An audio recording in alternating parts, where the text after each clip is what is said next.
بسم اللہ الرحمن الرحیم نحمدہ ونصلی علی رسولہ الکریم اما بعد۔ سیرت النبی صلی اللہ علیہ وسلم کا چوتھا درس آپ علیہ الصلاۃ والسلام پر سب سے پہلی وحی جو نازل ہوئی اقرأ بسم ربک الذی خلق، اس سے متعلق ہے۔ یہ وہ گھڑی تھی، وہ عظیم الشان وقت تھا جو باعتبار ظاہر کے بھی رحمت تھا اور باعتبار باطن کے بھی رحمت تھا۔ رمضان المبارک میں غار حرا میں جبل نور پر حضور حرم میں اللہ تبارک و تعالی نے حضرت جبرائیل علیہ الصلاۃ والسلام کے ذریعے سے آپ پر یہ وحی نازل کی، اور چونکہ جب تک وحی نازل نہ ہو اس وقت تک اللہ کا نبی نہیں کہلاتا۔ حالانکہ فیصلہ تو اللہ تقدیر میں کر چکے ہوتے ہیں، لیکن جب بعثت کا زمانہ قریب آتا ہے تو اللہ وحی نازل کرتے ہیں۔ ابھی تک بعثت سے قبل آپ محمد بن عبداللہ تھے، اور وحی نازل ہو جانے کے بعد، نبوت ملنے کے بعد آپ محمد الرسول اللہ صلی اللہ علیہ وسلم کے لقب سے پہچانے لگے۔ اللہ نے آپ کو ختم نبوت کا تاج آپ کو پہنایا۔ یہی وقت بعثت کا وحی سے تعلق رکھتا ہے۔ وحی کے معنی آتے ہیں کسی کلام کا بڑے مخفی طریقے سے کسی تک پہنچانا۔ چونکہ آپ صلی اللہ علیہ وسلم پر جو وحی نازل ہوئی تو وحی کے مختلف طریقے ہیں۔ کبھی گھنٹی کی صورت میں آواز آتی، کبھی اللہ تبارک و تعالی براہ راست آپ کے دل میں القاء کر دیتے اور بات کو محفوظ کر لیتے آپ کے دل میں، جیسے اللہ نے قرآن میں ذکر بھی کیا، لا تحرک به لسانک لتعجل به ان علینا جمعہ وقرآن، اس قرآن کا جمع کرنا ہماری ذمہ ہے۔ یا فرشتہ وحی لے کر آتا، جیسے حضرت جبرائیل علیہ الصلاۃ والسلام آتے، نزل به الروح الامین علی قلبک لتکون من المنذرین، یا پھر فرشتہ انسانی شکل میں آتا تھا۔ حضرت جبرائیل علیہ السلام جب انسانی شکل میں آتے تھے تو ایک صحابی رسول دحیہ کلبی رضی اللہ تعالیٰ عنہ کی صورت میں آتے تھے۔ تو یہ وحی کی مختلف صورتیں ہیں جو اللہ نے قرآن میں جا بجا ذکر بھی کی۔ ما کان لبشر ان یکلمہ اللہ الا وحیا او من وراء حجاب او یرسل رسولا فیوحی باذنہ ما یشاء۔ اس وحی کے ذریعے سے آپ کو نبوت کا تاج پہنایا گیا، اور حضرت جبرائیل علیہ الصلاۃ والسلام سب سے پہلے یہ وحی لے کر آئے۔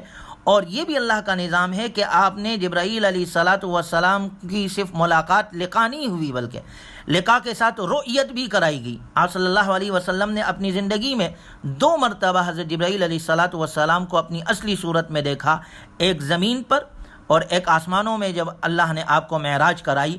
اور یہ بھی کہتے ہیں دکھلانے کی وجہ یہ تھی، اس میں بھی اللہ کی حکمت تھی کہ کوئی دشمن اسلام، کوئی یہودی، کوئی نصرانی، کوئی ہندو کل یہ نہ کہے کہ جس نے آپ کو پڑھایا تھا، جو وحی لے کے آیا تھا، آپ نے تو دیکھا ہی نہیں اسے۔ تو اللہ نے صرف دکھایا نہیں بلکہ لقاء کے ساتھ ملاقات بھی ہوئی ہے۔ یہ اتصال رسول نوری کا رسول بشری کے ساتھ ہوا ہے۔ اور سب سے پہلے وحی جب حضرت جبرائیل علیہ الصلاۃ والسلام لے کر آئے، حضرت عائشہ صدیقہ رضی اللہ تعالی عنہ فرماتی ہے، بخاری شریف کی سب سے پہلے باب ہی امام البخاری رحمہ اللہ نے یہی باندھا ہے، کیف کان بدء الوحی، کہ وحی کی ابتدا کیسے ہوئی۔ آپ علیہ الصلاۃ والسلام غار حرا میں تھے کہ یکایک حضرت جبرائیل علیہ الصلاۃ والسلام آئے آپ کے پاس، اور آنے کے بعد آپ سے کہا اقرأ، آپ پڑھیے۔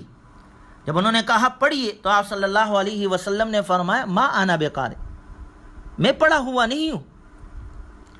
اور قرآن کریم نے اس کی حکمت ان الفاظ میں ذکر کی ہے، وما كنت تتلو من قبله من کتاب ولا تخطه بيمينك اذا لارتاب المبطلون، اور آپ اس قرآن سے پہلے کوئی کتاب نہیں پڑھتے تھے اور نہ اپنے دائیں ہاتھ سے اسے لکھتے تھے، اگر ایسا ہوتا تو باطل پرست یقیناً شک کرتے۔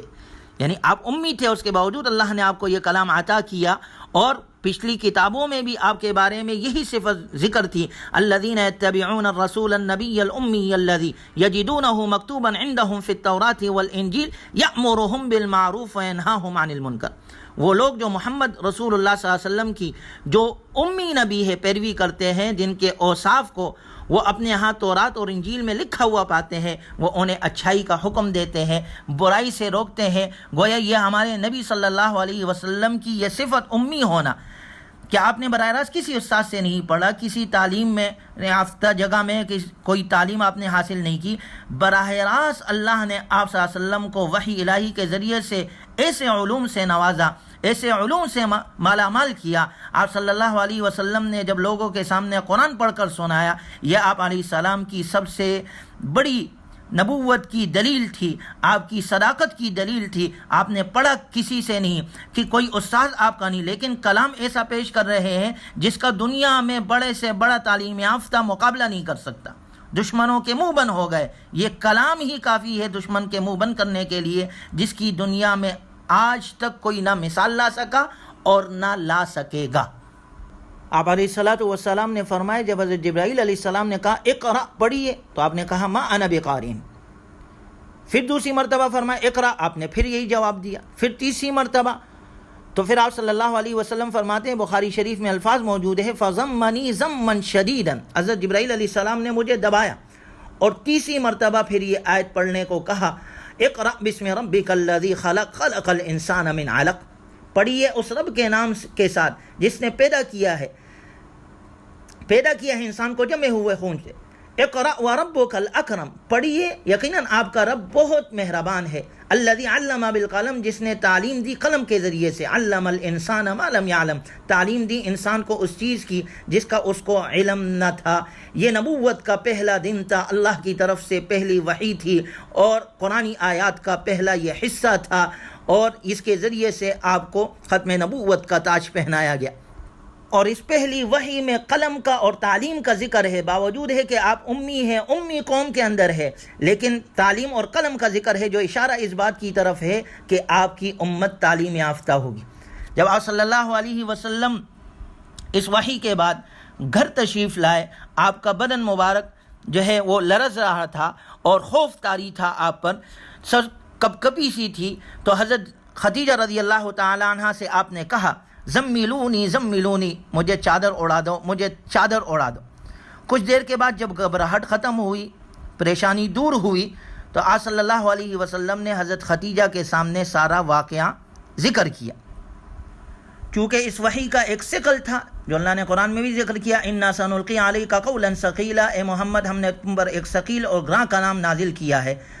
حدیث میں آتا ہے جب آپ صلی اللہ علیہ وسلم اونٹنی پر ہوتے اور وحی نازل ہوتی تو اونٹنی اس ثقل کی وجہ سے بیٹھ جاتی تھی۔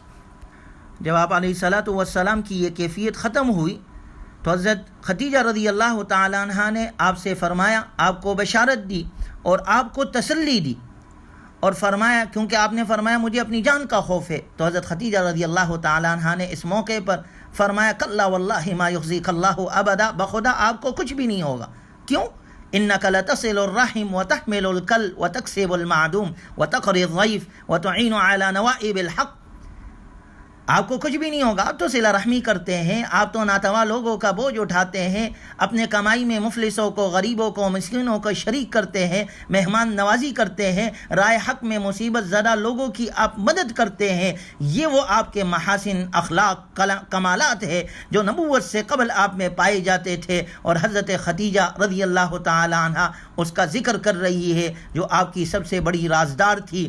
یہ وہ صفات ہے جن میں ہمیں بھی تعلیم ملتی ہے۔ نبوت سے قبل آپ صلی اللہ علیہ وسلم صلہ رحمی کرتے تھے، فقیروں کا بوجھ اٹھاتے تھے، مہمان نوازی کرتے تھے، رائے حق میں مصیبت زدہ لوگوں کی مدد کرتے تھے۔ کیا ہم کرتے؟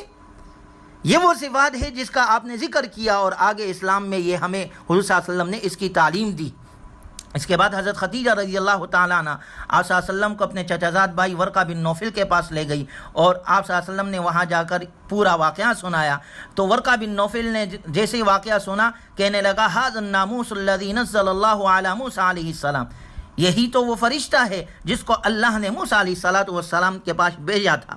اور حضرت خدیجہ رضی اللہ تعالیٰ عنہ سے کہا، مبارک ہو تمہارا شوہر نبی، یہ آخر الزماں ہے۔ اور پھر آپ صلی اللہ علیہ وسلم سے ورقہ بن نوفل کہنے لگا، اے کاش کہ میں زندہ ہوتا اور مجھ میں یہ طاقت ہوتی کہ جب مکے والے آپ سے مکے سے آپ کو نکال دیں گے۔ حضرت رسول اللہ صلی اللہ علیہ وسلم جب نے یہ سنا تو آپ نے کہا، او مخرجیہم، کیا یہ مجھے نکال دیں گے؟ کیونکہ نکالا تو اسے جاتا ہے جس کے کردار پر شک ہو، جس کے اعمال پر شک ہو۔ آپ کو تو مکے والوں کی طرف سے امانت اور صداقت کا لقب ملا تھا، کہا کیوں مجھے نکالیں گے؟